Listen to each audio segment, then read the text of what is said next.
What a weekend, Texas fans. Are you kidding me? Welcome into the Flagship Podcast. I am Chip Brown of Horns, 247.com, joined by my esteemed colleague and roommate from our trip to Tuscaloosa, the one and only Eric Henry. Eric, man, I'm working on about 1 hour of sleep, so I apologize for my appearance, for my sound. But what a night we had last night in Tuscaloosa. You and I made the trip to Bryant-Denny Stadium, where Alabama had a 21-game home winning streak. They had not lost a regular season home game to a non-conference opponent in 16 years, dating back to Nick Saban's first year on the job in 2007. And Texas went into the Coliseum, and Steve Sarkisian said, he told his team, we're going to be aggressive, we're going to be in a street fight, and we're going to throw haymakers. And he said, trust me, trust the plan, just trust the coaches and what we're going to do, because we're going to set you up for success. And it happened.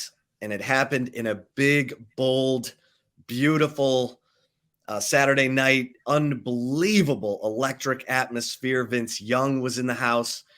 And we saw Quinn Ewers, maybe that we haven't seen. Well, we definitely haven't seen him perform like that. 24 of 38, 3 touchdown passes, deep balls flying through the air like fireworks on the 4th of July. You and I were on the 5th floor of the stadium press box, and Quinn Ewers' first deep ball to Xavier Worthy was as high as we were. Looked like a punt. It was so high. And Xavier Worthy ran under it for a beautiful 44-yard touchdown catch after he dropped a touchdown earlier in the game. But Texas comes out on top 34-24. The AP poll comes out today. Texas goes from 11 to 4. And I want to get your opinion on that, Eric, based on what you saw last night. First of all, what stood out to you in terms of the performance? And then we'll get into how you feel about the elevation and ranking. And if that's where, if you're number 4, they're putting you in the college football playoff, Eric. Now, it's early. It's September. It's not even, we're September 10th. We're not even at the midpoint of September, but your thoughts. What a weekend it was in Tuscaloosa, Chip. We still got plenty of season left, so I'll have to adjust to not being your roommate for a little while, but I'm sure, the lovely Mrs. Brown is happy to have you back. But yeah, what a weekend it was. You talk about impression. You talk about making a statement. How Steve Sarkisian did not want to call this a statement game. He called it a benchmark game where he'll learn about his team and where their strengths and weaknesses are and what they need to improve on. Well, I wrote about this. I did say that it was, in fact, a statement game. Chip, you talked about it, and it can't be emphasized enough how hostile of an environment that is. I think it's almost, we're at a situation, Chip, where we take it for granted because of how good Alabama's been. Until you actually live that environment. Saturday night in Tuscaloosa, the music is blaring for 4 quarters. They're keeping the crowd, that stadium, they do a great job of keeping that crowd engaged for 4 quarters. They're ready to go, ready to explode at any time. And I wrote about this. I said that my impression of the game, my biggest takeaway was that Texas came out. Steve Sarkisian came out aggressive. He talked about in the post game that, he's been in that locker room and how many teams come into Bryant-Denny Stadium and they're beaten before the ball's even kicked off because they're intimidated by the mystique and the aura and the atmosphere and all those things. He came out aggressive, going for it multiple times on 4th down. They punched Alabama in the mouth. Eventually, you knew. How many times have we seen Nick Saban coach teams go into halftime, maybe they're down or it's a close game and they explode for that second half kind of breakaway push, right? We all were kind of on edge wondering, would it happen? Would Texas be able to hang on? But when Alabama punched back, the Horns took their best shot and gave them another one. And that punch they gave back was a knockout blow. So absolutely a statement game. You talked about Quinn Ewers hitting the deep ball that was going. He talked about it, just what he needed to do to get things going there with Xavier Worthy. And Chip, games like this are why you bring in an A.D. Mitchell, right? That's why you get a guy from Georgia with that championship experience. He comes up huge. I know we talked about on the ride back. What a game that JT Sanders had as well. We saw the guys on the outside getting attention, and JT was able to really eat on the inside. So we saw the impact he was able to have. And then that defense, forcing turnovers. You and I, again, we talked about it. Jalen Milroe is certainly, listen, at this point in his career, he is not Tua Tagovailoa. He is not Bryce Young. He's not even a Jalen Hurts, right? But there's something there. He is not a subpar quarterback. And, he was scrambling for his life the entire night. Texas's defense made him work for every throw, every rushing lane. Pete Kwiatkowski dialed up another great game plan against a dual threat quarterback, forcing turnovers. So what a night it was. And Chip, I think my biggest impression, I know I haven't been around these parts nearly as long as you have, but I can say this. I was impressed with the poise of Texas. I said it to you in the press box. It felt to me like throughout the game, it was Texas was a team that was playing to win, and Alabama was the team that was playing just, trying not to lose, right? There was hanging in there a little bit. They felt like the more composed team. I'd almost venture to say the more veteran team, and I think the numbers would bear that out if you look at the rosters as well between, the players up and down the roster, the more veteran team. And that's why they left with a victory. And it's just, certainly a feather in a cap and a feather in the cap of Steve Sarkisian, but the job is not done by any stretch of the imagination. But with that being said, you can't not revel in this victory. One that, Chip, I'm sure you can attest, has not been seen in these parts in a long time. So great victory by the Horns, and we'll see where it takes them. Yeah, I mean, anytime you take on a top 3 team in their building and you come away with a double-digit win, it's going to be the talk of the nation, and it is. It is the talk of the nation. Everywhere you turn that is talking about college football, they're talking about this Texas win over Alabama and the fact that we've now got an undeniable, no doubt about it, signature win from Steve Sarkisian in his 3 seasons at Texas, and a defining performance for Quinn Ewers. We had the 9 of 12 passing for 134 yards in the first quarter against Alabama last year. He doesn't finish that game. We had the blowout of OU against a team that was under a first-year coach with an absolute tackling dummy at quarterback in Davis Bevel. This was a whole new world. And I wrote about this last night at horns247.com. We spent all off season talking about the slimmed down, mulletless, John Wick spewing Quinn Ewers. He's looks like a different man, but is he going to play like a different man? And last night he did. And Eric, I saw a Quinn Ewers I've never seen before. Fiery, fist pumping, chest bumping, putting chains on at the end of the game, had a cigar in his mouth. I don't know about that. I mean, you save that for the national championship. Don't get carried away here. I hope someone handed him that or stuffed it in his mouth and took his picture before he could kind of realize what was going on. But my point is Quinn Ewers was the man. He was at it. You could tell it was his team. You wanted to see him have great presence, that if things didn't go well, like when Xavier Worthy drops the touchdown pass, they got to settle for a field goal when they're down there living inside the 10-yard line of the Alabama Crimson Tide, no problem. When they get up 16-3, and then or 13-3, and then they give up 13 unanswered points. Alabama took the lead at one point, and no problem. Then Alabama, Texas gets the lead back, and they get up, and Alabama cuts it to 3 with 11 minutes to play. Jalen Ford said, my heart raced a little bit. And then he said he walked up to one of his coaches and said, these are the moments you live for. What? These are the moments you live for? This Texas football program the last 2 years, when those moments hit, they wilted like a wet Kleenex.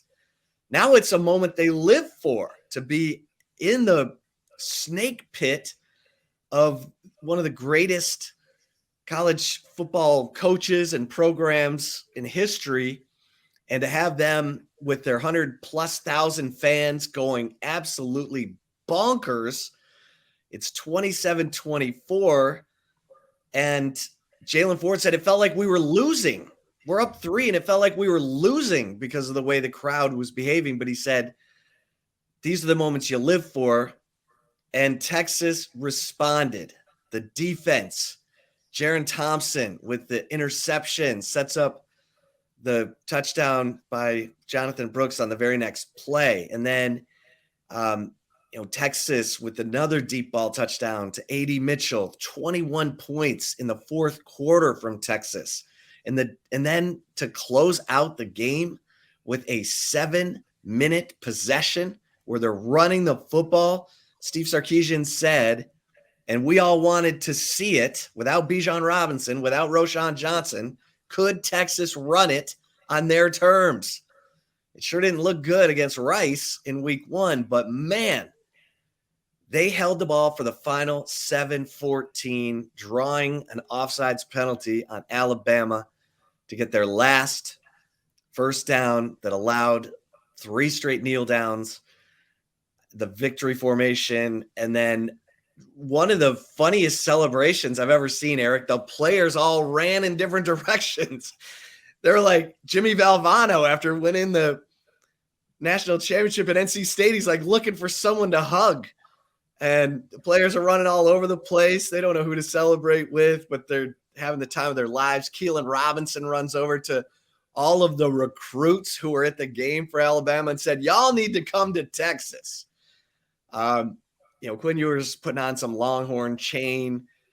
I sent my story into Horns 24/7 and cut across the field. There's Arch Manning standing there at midfield. I'm like, hey, Arch, what's going on? He's on his phone. I mean, and then Sarkisian is in there talking to him all emotional about what Alabama's meant to him, that he had open heart surgery. He revealed this week that he had open heart surgery and almost died in 2020 while he was the offensive coordinator at Alabama. I'm like, okay, we knew a lot of stuff about Sarkisian, but open heart surgery, almost died. He was very emotional about Nick Saban and how I wouldn't be standing here without Nick Saban. And you could tell how much it meant to him. And it just was an amazing scene last night for Texas football. And as you said, and as I heard from the players, they were not saying we're back. This shows Texas football, folks. No, they were like, it's one win. It's one win. We got Wyoming. Wyoming beat Tech. We got tough stuff here ahead. We got a big week. T'Vondre Sweat, Jahdae Barron, Christian Jones. It's one win. We'll celebrate it for 24 hours. We got to get ready for Wyoming. We're not done yet. How many players did we hear say that? So it just sounds different, Eric. And Steve Sarkisian, I think people look at him different today. Like, this is that kind of game. Quinn Ewers, they look at him different. I want to get your thoughts on that, because you know, just from everything we heard in the preseason, there were questions. Can they do it in a big game? Can they do it on the road? Can they close out a big-time opponent like Alabama on the road? And I think Texas earned the respect of the college football world. Now it's how they handle it. Oh man, so much there to respond to, Chip. I'm definitely going to dive into the hypothesis or hypothetical you raised as far as Quinn Ewers and Steve Sarkisian. What should they be considered to a duo, a quarterback head coach duo who've been questioned, seemingly feels nationally. I know it's certainly in our neck of the woods, it's been questioned, but it feels that way nationally. I do want to add one quick thing to the celebration, Chip. You weren't down there to bring the folks behind the curtain a little bit. I went down to the field with our guy, Tommy Yarge, does a great job. Chip stayed up in the press box for a little bit before he made the trek down to the locker room. So, Chip, I don't know how audible it was upstairs, but it was loud downstairs, the chants of SEC, SEC, SEC. And I couldn't not talk about that in the post-game notebook and in my post-game story. The Tuscaloosa air, Chip, filled with the sounds of Longhorn fans clad in burnt orange chanting all the way from the upper deck. All the way from the upper deck. Chip, it was surreal in a sense. And again, I am going to come back to your question. It was surreal in a sense to see and again, I don't know how much you saw from upstairs, the legion of Crimson Tide fans heading out. I know. That was amazing. The route to the field, they were walking past us in disbelief. And you could see, I don't know if it was the mystique of Nick Saban and the record at home and the record against assistants, but I'm sure you'd agree with this. The feeling from the Alabama fans in the crowd was that eventually, no pun intended, the tide will turn and they'll find a way to win. Just with how much energy that crowd had, it seemed, you talk about Jalen Ford's quote about seeming like they were down. It felt like those fans truly believed at some point in time they would come back. So that level of disbelief. Yeah, because they never lose at home. There you go. That level of disbelief was so evident on their face as they were walking towards the exits and we were walking toward the field. Now, to your question with Quinn, I want to start there. I mean, let's just stop and talk about this for a second, right?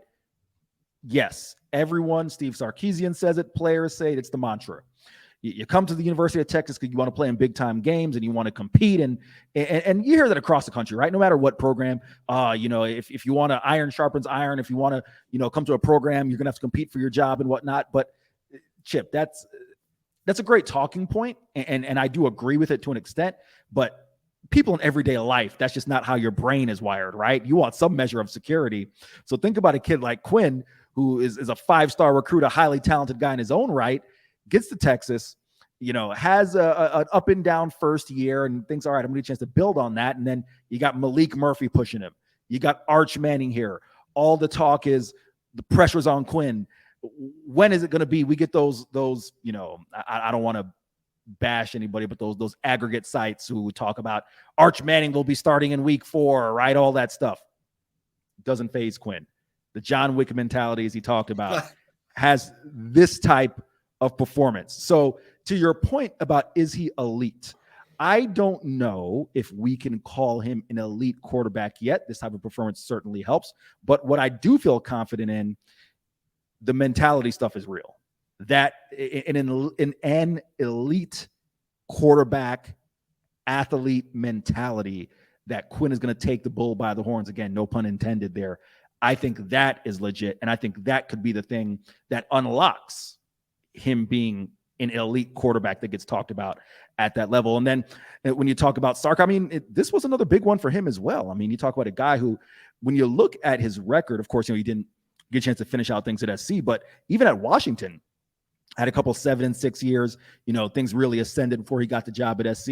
If you look at Sark's overall record, and maybe this just stuck out to me, I didn't realize this, how close he was to 500 as a coach. I'm not saying by any stretch of imagination that he's average. We know, what you hear about him is being an offensive play caller, someone who's creative and imaginative and does all the great things of pre-snap motion and dialing up a great game plan. But your record kind of is what it is, right, in terms of being a head coach. So I think I was a little surprised. I don't have the numbers on me directly. I want to say he's something like 7 or 8 games over 500 as a head coach. But he needed this one not only over his mentor and Nick Saban, but on the road. Texas was 3-6 on the road entering this game. And if you're going to compete for a Big 12 title, if you're going to, compete for something, a loftier goal, you're going to have to compete on the road, right? So again, I wasn't here last year. I'm not saying that the victory last year wouldn't have been sweet, but I think there's something sweeter about doing it in Tuscaloosa that for Steve Sarkisian, again, can we call him elite?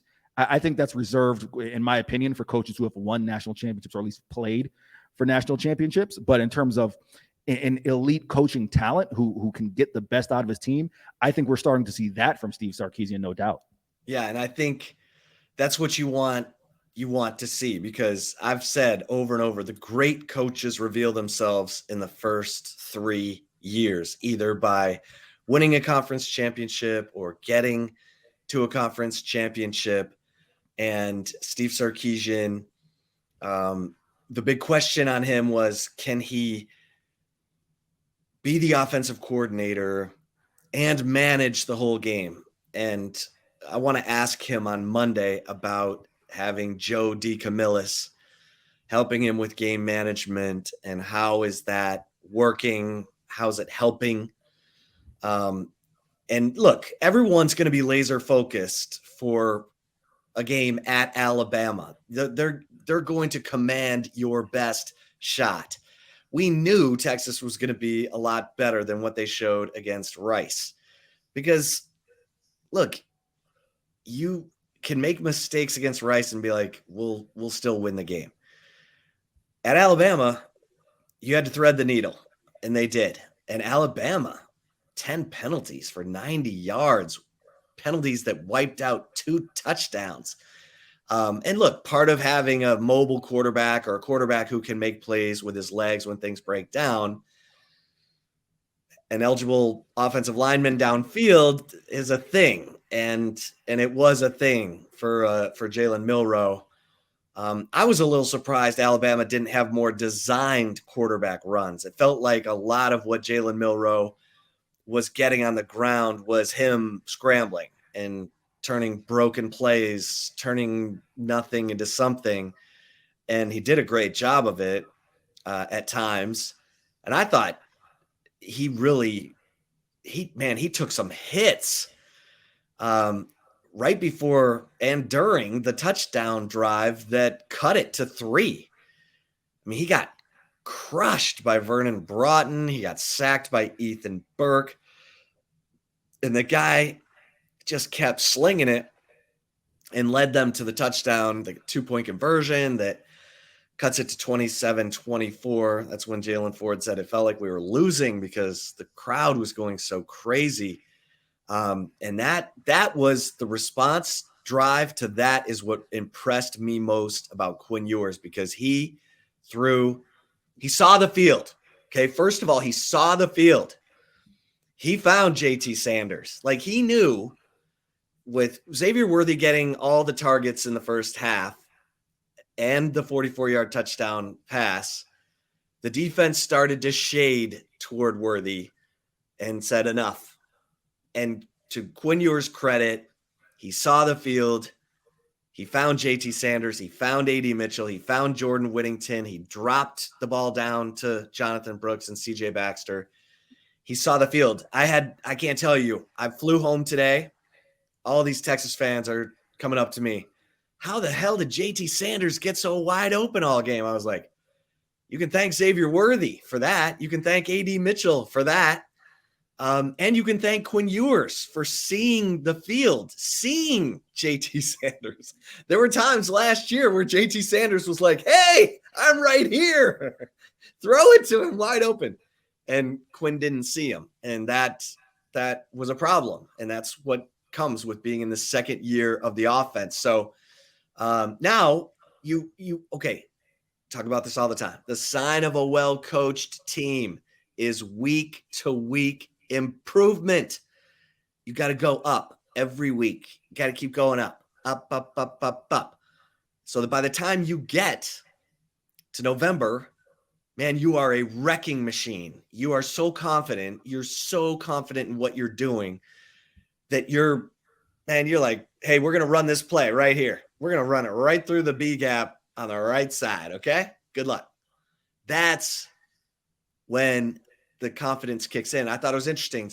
Vince Young was on the sideline last night, and he said, this reminds me so much of Ohio State in 2005.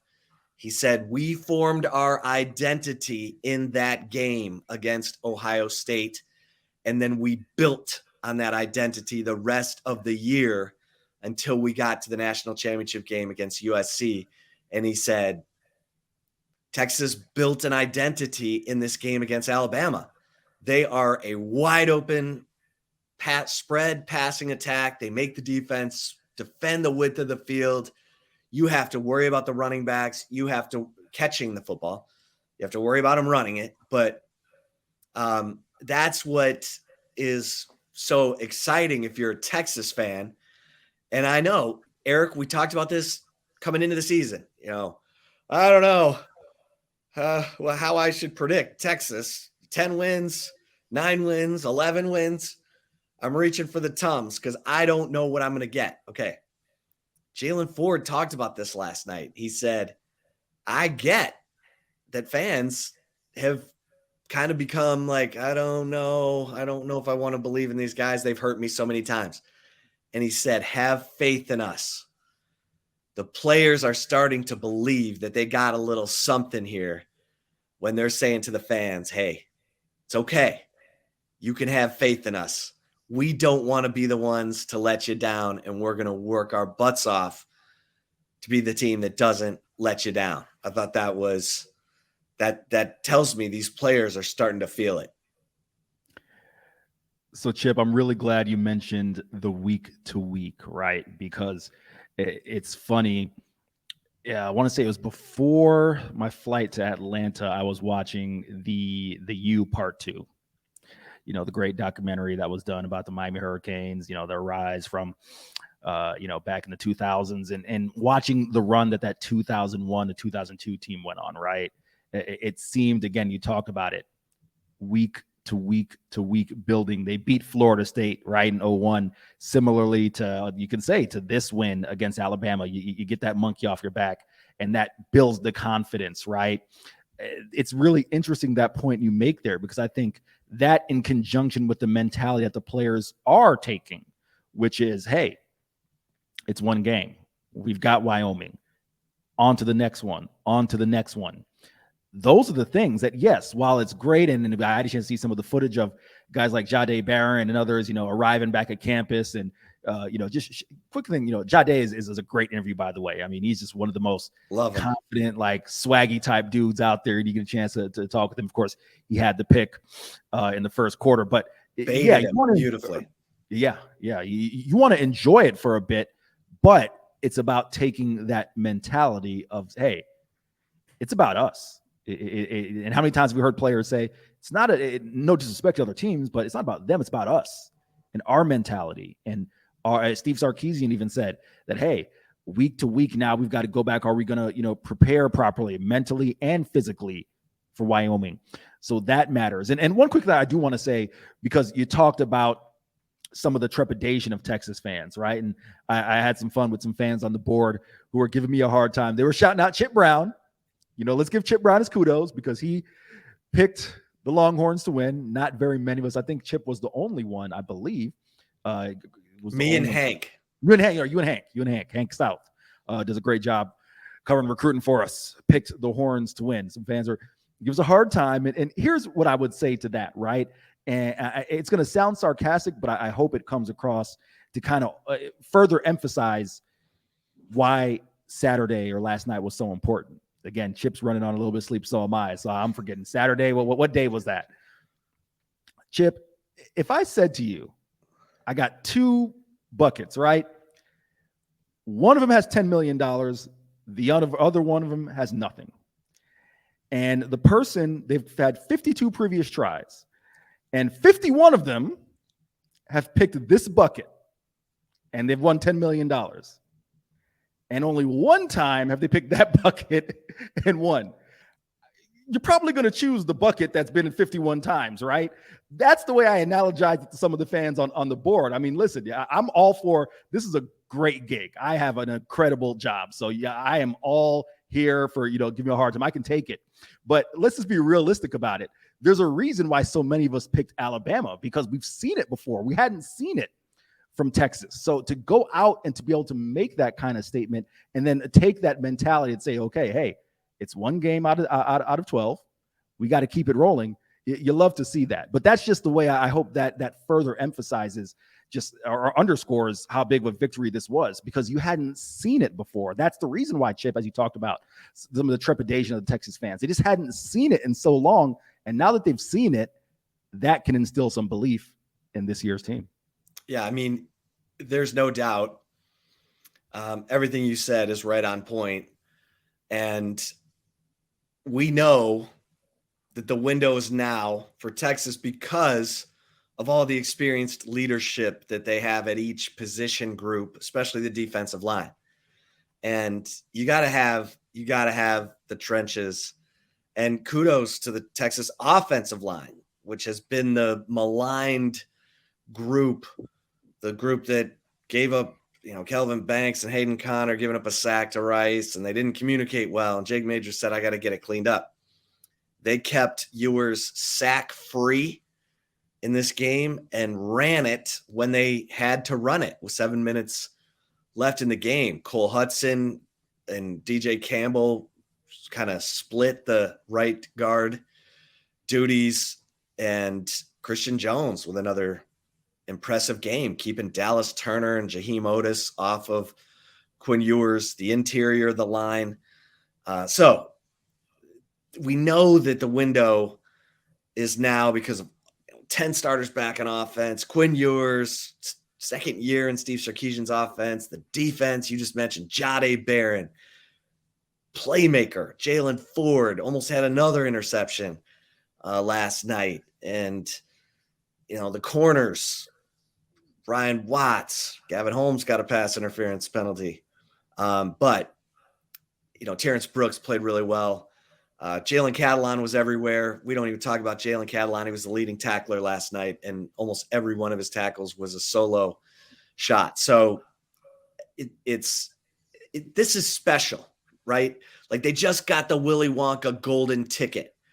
Okay, you just got validated. You beat Alabama on the road. You are validated in the minds of college football and the voters and the pundits. You just earned all that respect. What are you going to do with it? What are you going to do with it? You're going to cherish it. You're going to work harder. You're going to police each other to make sure that everybody's on point. Everybody's staying after practice to study film, get in the ice tub, do the cryotherapy, whatever. Or are you going to enjoy, go down to 6th Street, ladies? Did you see what I did on the field in Tuscaloosa? I know that was really terrible. But what are you going to do? What are you going to do, Eric? You going to cherish it? Or are you going to, oh man, my teammates will get me. I'm going to stay out this week. I just met this cute girl. What are you going to do? You going to become a laser beam? Or are you going to, put on some cologne and head down to 6th Street and rack up some time with the ladies? That's what it takes. I'll never forget talking to Vince Young the year that they won the national championship. It was before they played USC. It was at the ESPN Home Depot Awards. And I said, Vince, give me an example of your leadership this year. And he said, looking after Ramonce Taylor was a full-time job. And I just cracked up, but that's what it takes, Eric. You know this. You got to police each other. The players have to be coaching the players. They have to be policing each other. They have to want it. They have to decide, are we going to be all in? Are we going to, do what Sark says? We're going to trust these game plans. Now we know we can trust it. We got a quarterback who can deliver it. We got playmakers who can execute it. Are they going to buy in and get better like TCU did last year? They kept buying in. They took every win and said, this is precious, guys. We got a chance here. And I think that's what everybody's waiting to see. And we got Wyoming, night game. You're going to see those LED lights just like you saw at Bryant-Denny Stadium Eric, they do put on a good show there, man. They play all the songs that everybody knows all the words to. Sweet Home Alabama, Mr. Brightside by the Killers, Garth Brooks, Low Places, and 100,000 people are singing along. It's an unbelievable atmosphere. Again, Chip, we can't underscore that point enough. And it's not even just, talking about the atmosphere for guys like us as, college football nerds, just really hammering home what Texas had to go into to get that victory. The music thing almost sounds silly, but I can't just hammer it home enough. The energy that crowd had for 4 quarters, even during commercials. And it sounds weird, but that stuff matters, man. Chip, was there ever a moment where I think that crowd had a chance to just start tinkering with their phone or mentally get outside of what was going on? No. Whether it was having Dante Hightower and Marcel Darius there, right? In between quarters, or Jahmyr Gibbs. It didn't matter what, they kept that crowd engaged. So, got to mention that. But listen, we heard the players talk about it heading into the year. One of the things, again, having not been around the program for very long, one of the things that stood out to me was hearing Xavier Worthy and Jordan Whittington and others talk about, hey, we really rock with each other, right? On and off the field. And yes, some of those things sound cliche, but I believe, Chip, it matters when you go into a place like Alabama, or you're on the ropes. Maybe, it's a tough ball game at home against a Big 12 opponent, right? When you look, and listen, talent trumps everything. I don't want to, bury that lead, but I think it means something when you look to the left of you, you look to the right of you, and you really identify and you really, have a relationship with that guy. I think those things matter. And then the second thing, when you talk about what is this team going to do off a big win, well, we heard Jaron Thompson talk about hey, I got the guys back at the apartment. We got a movie room and we're watching film. It's one thing to watch film in the facility. It's another thing when we're just the guys hanging out watching film, right? Keeping that mentality, that is going to be key. And I do think that this team has the makeup to keep it all together, just because it'd be one thing in my mind if they were asked that question by us as the media now and they, brought out that answer. But that's been what they've been talking about since fall, since Big 12 media days, just the togetherness and the tightness, and that they really, again, I'll use Jay Witt's quote, I really rock with these guys, inside the facility and out. Those are the things that will help keep you accountable. If you're left to your own devices, right? From my time having covered college football down in South Florida, you're left to your own devices. Well, Fort Lauderdale and Miami can get you. South Beach can get you. Ocean Avenue, baby. Ocean Avenue can get you. And as someone who lives right here on 5th and West, I can attest that 6th Street can get you as well here in Austin. But when you have that accountability, you have those guys who are right there with you. Those are the things that's all right, man, I'm going to put that to the side. I'm going to go watch a little film. I'm going to put that to the side. I'm going to do a couple extra reps. Those things matter. And I do think this team has the makeup to put it all together. Yeah, no, it's exciting. It's exciting. Make sure you're over at horns247.com reading all the coverage. I mean, we have kept you hopefully busy with all the content and really good, mind opening, just content that's making you think about the things that, teams that are trying to win a championship are trying to get done. So make sure that you're checking it all out, especially the recruiting side of it, because this week is enormous, people. Hank South, Jordan Scruggs, Hudson Standish. The visitor list for the Wyoming game is potentially seismic. We're talking like the 5 stars, Terry Bussey, Ryan Wingo, the guys that, Texas is really trying to zero in on, could all be at this game. So stay tuned over at horns247.com. All right, let's grab a quick break here on the Flagship Podcast, and we'll come back with some Take It or Leave It. And if you're watching us on the Horns 24/7 YouTube channel, we will roll on. So, Chip, now we're coming in with a little bit of take it or leave it. You having been around this program for some time, I think it's great that, for 100 years. Listen, it's wisdom. It's wisdom, sir. Right. I figure, the Alabama the victory should probably give you an opportunity to recall some things as far as possible trajectory where this team may be heading, as well as just, where does this win rank among some of the top victories? So let's start it, Chip. Is the Alabama win on par with the victory over Ohio State in 2005? Take it or leave it. You know what? I'm gonna take it and leave it. Okay. And let me explain.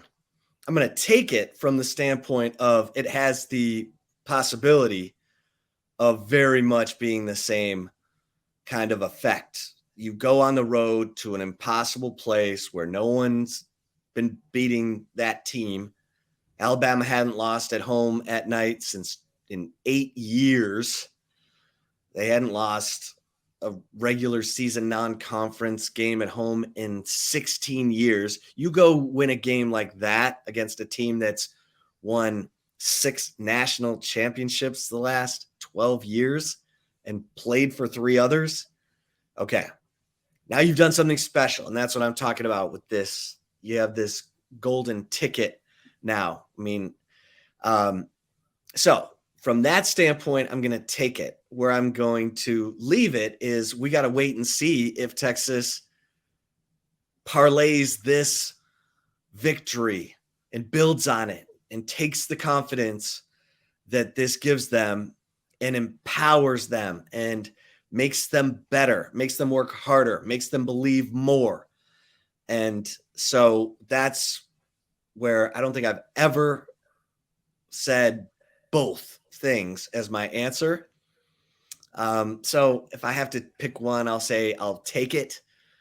But I really want to see now if this team has the wisdom, the maturity, the desire, the hunger to take what they just accomplished and build on it and not become complacent.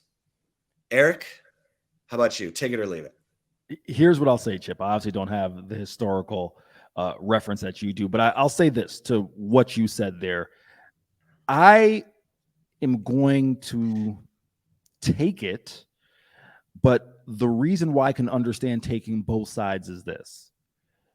For me, if this game were later on in the year, right? If, in due time, this will be a conference game. And if this were a late season conference game, you feel like the team's hitting their stride, hitting the gas at the right time, right? There's still a lot of football left to be played. So you have to see, and I think hopefully this answer will be a perfect segue into what's going to be our next question. You have to see what Texas is going to do with this victory. We've talked in the earlier part of this podcast about having belief that the mentality is different, that they have the makeup, the wherewithal to properly enjoy the victory while also understanding that it is one of 12 and the mentality it needs to be put in, and that the mentality you have to adopt in order to capitalize on this. But with that being said, it's still early. Yeah, I said this to you on the ride home. I even feel that way about Alabama. I think this game happened early. Where do we see them in 7-8 weeks, right? Maybe that could be a game we see again down the road. So I'm taking it, but I understand the rationale for leaving it because it's still early in the season. We're only in entering week 3. So I understand that. But the next take it or leave it, Chip. And again, you have, such great reference points of what this could do. Take it or leave it. Does this win propel Texas to their first Big 12 title since 2009? I'm going to take it because this better do that. Like, we look around the Big 12, Texas Tech lost again to Oregon. They had the game. They were up 28-17 and they coughed it up just like they did against Wyoming. They're now getting into that bad pattern. Winning's a habit, losing's a habit. And when you get into the habits of winning, you just believe you're going to keep winning. If you get into the habits of losing, And Texas lived this a couple of years ago in the 5-7 season. They had those double-digit leads in the third quarter, and then, here we go again, and they just kept losing them. And then they get on the longest losing streak since 1956. And that was a good football team. Talent-wise. Not a good team, but talented team, just like Texas Tech is. But K-State is the truth, it looks like, to me. K-State, by the way, their defense is filthy. Like, go look at the NCAA rushing stats. K-State, I think, is number 1 in run defense right now, which is massive. I look at run defense scoring defense is first. Run defense is second, because if you're stopping the run, you're making teams one-dimensional, and you're probably collecting some turnovers. But Baylor, what is Baylor doing? My God, they had a great chance to bounce back against Utah. They're in total control of that game, and then they absolutely throw up on themselves in the final 155 and lose the game after being up double digits with 2 minutes left in the game. Houston, good win over UTSA, loses to Rice in double OT. Rice was up 28-0 in that game. I mean, it's like, I look around the Big 12 and I'm thinking, Texas, you just went and beat Alabama in their crib. Like, if you don't turn this into a run through the Big 12, because remember, next year, you got Georgia coming to your place. And if you get through Georgia and Florida and A&M and Arkansas and all the teams you got on the schedule, guess what? You might get to play Georgia again in the SEC championship game. I mean, you better take this and turn it into something special. So I'm going to take it. Eric, how about you? It's interesting we're having this question, and I think it's ironic we're having this question leading into a contest against Wyoming, because, Chip, you could make the argument if you really wanted to. Hell, Wyoming's looked better than half of the Big 12 this season, the early going, right? Yeah, so, they beat Portland State, the team that the kid lost his ear in week 1. Yep. They beat him up good. Who's your guy? Who's the quarterback for Wyoming? Andrew Peasley, former Utah State quarterback, was supposed to be the heir apparent to Jordan Love. But, things didn't work out for him there as well. And I guess while we're on the topic of Wyoming, before I answer my take it or leave it, Chip, again, a really veteran team. You talked about it with Craig Bohl. That guy's not playing any games. He knows how to coach a team, good defensive team. 10 starters back on defense. 9 stars back on defense. So, like I said, it's ironic we're leading into this question, because you can make the case that Wyoming looks better than a handful of teams in the Big 12. But I'm taking it for that specific reason. You hit the nail on the head, Chip. Other Big 12 teams are sitting there, monkeying around with lesser competition or losing to it, quote unquote, lesser competition. And Texas just beat Alabama on the road.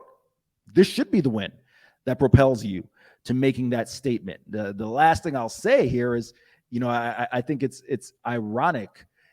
Listen, maybe in the, I think if I could tap into the spirit of Texas fans for a little bit here, a little bit of, some crow to eat for one conference commissioner who will remain unnamed, who ran off at the mouth. The Yormark jinx.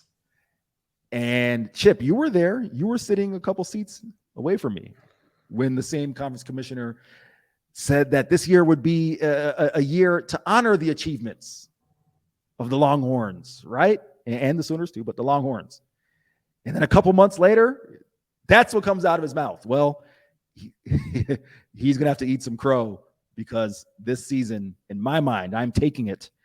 It will be a season to honor Texas's achievements, because it'll propel them to a Big 12 title. And the last one, I know we touched on it a little bit, Chip, but I want to give you an opportunity to expound. And real quick, Greg Sankey, Sankey, the SEC commissioner, was at the Texas-Alabama game, and he was asked about Brett Yormark's comments, and Greg Sankey said, as a commissioner, you need to make sure all your schools are treated with respect. And he said, I would expect the Pac-12 schools that are going to the Big Ten are treated with respect. Any schools coming to the SEC next year are treated with respect, just like all the schools in a conference are treated with respect by that commissioner. It was a, put Brett Yormark in timeout moment. So anyway, sorry. Let's get to take it or leave it number 3. Yes, take it or leave it number 3. It's running on the ticker. Take it or leave it. I want to give you an opportunity to expand. I know I touched on it a little bit. Quinn Ewers and head coach Steve Sarkisian should be considered elite. Take it or leave it.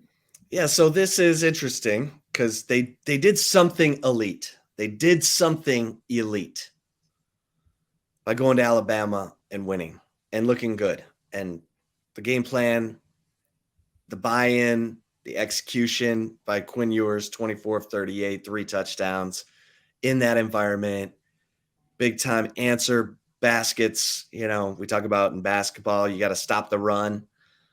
Well, Alabama, 13 unanswered points. They took the lead. You got to answer that, and Quinn Ewers did. I'm going to leave this for now, but I'm going to come back to this if they continue to build on it, because Steve Sarkisian, there were times last year, the year before, where we're like, okay, did you lose your play card in the second half? Like, what's going on out there? You're the guy who knows how to set everything up, and you send Worthy on the deep route, and then you counter off of that with the comeback or the deep in, or on and on. And so I want to see how they build on this. I'm gonna leave it for now, but make no mistake, what they did Saturday night in Tuscaloosa was elite, and it's why the whole country's talking about Texas right now, rightfully so. Now let's see how they build on it, because hell, we saw Quinn Ewers look like a pro against Alabama and Oklahoma last year, and then he ran into the 3 high safety defenses. Alabama doesn't play 3 high safety defense. They play NFL defense. We got some 3 high safety defenses coming up. Let's see how Quinn Ewers has handled that. I'm going to leave this for now, Eric, but I reserve the right to revisit this question as the season goes on. How about you? No, I mean, listen, I'm going to take that same right just to kind of add on to what I said earlier. I am saying leave it on both fronts, but like I said, Quinn Ewers' elite mentality, elite athlete mentality. I believe that all the talk that's been made of Quinn's, transformation physically, but also mentally. I think that is elite. So I want to emphasize that, but elite quarterback still need to see more. And the same thing with head coach Steve Sarkisian, the questions, as I mentioned, a guy who, when you look at, I think it's something like 7 or 8 games over 500, certainly someone who you talk about, right? Can scheme up a great game plan, can put all the pieces together, but getting the job done, taking it home, finishing it. That win against Alabama, against his mentor, against someone who, as he said post-game, he owes his life and career to. That's big. Everything. That's big. So that certainly proves something, but it doesn't prove anything. It doesn't prove everything. Excuse me. I think you have to have either played for a national title or won a national title to be considered that elite category. But like you said, reserve the right to come back to this later on, CB. All right. There you have it, kids. Thanks for listening to this episode, recapping Texas's potentially seismic victory in Tuscaloosa, a 34-21 win that had the folks in Houndstooth heading for the exits before the game was over. We just don't see that at Bryant-Denny Stadium. It was the Texas fans who were there well after the game, singing Texas fight, and just they didn't want to leave, and I don't blame them. I mean, Arch Manning, like I said, when I way after everyone had gone, Arch Manning was out there at midfield on his phone, soaking it all in. And Steve Sarkisian, and talking about, having had open heart surgery in 2020 and almost dying. Now we see this. That's an even more like life lesson perspective from a guy who's been through a lot. Some of it self-induced, but still, he had everything. He pissed it all away. Nick Saban gave him a chance, and it brought him back. And then he almost dies while he's got that opportunity in 2020. He won a national championship that year.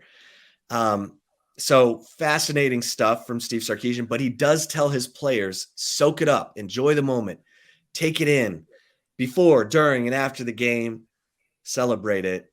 And Texas fans, you too should celebrate this win because it was special. It was special. Eric and I were there. We were riveted. I've already watched the game again. I'll watch it again and again. It's one of those. It's right up there with, for me, of 2008, the Red River Shootout, the back and forth game that Texas ended up winning 45-35, and which was the best regular season game I've ever covered. It's right there. We may have 1A